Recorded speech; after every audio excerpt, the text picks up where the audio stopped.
చంద్రబాబు నాయుడు గారి ఎన్నికల మేనిఫెస్టో ఈనాడులో బ్యానర్ లేకుండా ఎట్లా ఉంటుందని మేము అనుకోవాలి. బ్యానరే ఉంటుంది. అధికారంలోకి వస్తే తొలి సంతకం ఆ పథకం పైనే ఎన్నికల ప్రణాళిక విడుదల చేసిన చంద్రబాబు ఇవి తెలుగుదేశం పార్టీ హామీలు.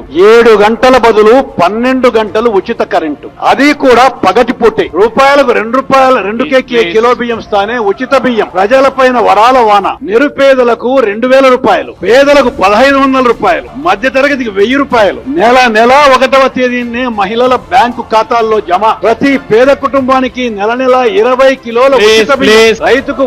రైతులందరికీ రుణమాఫీ. ఉద్యోగులకు వారానికి 5 రోజుల పని దినాలు. అర్హులందరికీ 1,00,000తో ఉచిత ఇల్లు. 5 ఏళ్లలో 50 లక్షల మందికి ఉపాధి లభించేదాకా ప్రతి నిరుద్యోగికి నెలకు ₹1000. Maintain silence please. మహిళలకు ఉచిత గ్యాస్ కనెక్షన్, 150K సిలిండరు, ఉచిత రంగుల టీవీలు. రైతులకు రుణమాఫీ 87,612 కోట్ల రూపాయలు రుణమాఫీ చేసేడా అని అడుగుతా ఉన్నా. పొదుపు సంఘాల రుణాలు, డాక్రా రుణాలన్నీ పూర్తిగా రద్దు చేస్తామన్నాడు. కనీసం ఒక్క రూపాయి అయినా మాఫీ చేసేడా అని అడుగుతా ఉన్నా నేను. ఆడబిడ్డ పుట్టిన వెంటనే మహాలక్ష్మి పథకం కింద 25,000 రూపాయలు బ్యాంక్ అకౌంట్ లో డిపాజిట్ చేస్తామన్నాడు. ఒక్క రూపాయి అయినా డిపాజిట్ చేసేడా అని అడుగుతా ఉన్నాను మిమ్మల్ని అందరినీ. ఇంటింటికి ఉద్యోగం ఇస్తాం. ఉద్యోగం ఇవ్వలేకపోతే నెల 2,000 రూపాయలు నిరుద్యోగ భృతి. 5 ఏళ్లు అంటే 60 నెలలు ఇంటూ 2,000 రూపాయలు నెలకు అంటే ప్రతి ఇంటికి 1,20,000 రూపాయలు. 1,20,000 ముట్టిందే అని అడుగుతా ఉన్నా మిమ్మల్ని అందరినీ కూడా. రాష్ట్రాన్ని సింగపూర్ మించి అభివృద్ధి చేస్తామంట. ప్రతి నగరంలోనూ హైటెక్ సిటీ అంట.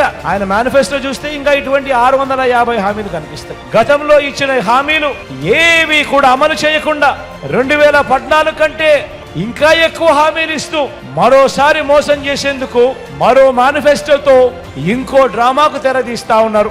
మళ్ళీ ఇదే ముగ్గురు కలిసి ఇంటింటికి కేజీ బంగారం అంటా ఉన్నారు. ఇంటింటికి బెంచ్ కారు కొనిస్తామంటున్నారు. సూపర్ 6 అంటా ఉన్నారు. సూపర్ 7 అంటా ఉన్నారు. మళ్ళీ పేదల రక్తం పీల్చేందుకు ఈ పసుపు పతి ఏ ఒక్కరైనా కూడా నమ్మవచ్చా అని అడుగుతా ఉన్నాను మిమ్మల్ని అందరినీ కూడా.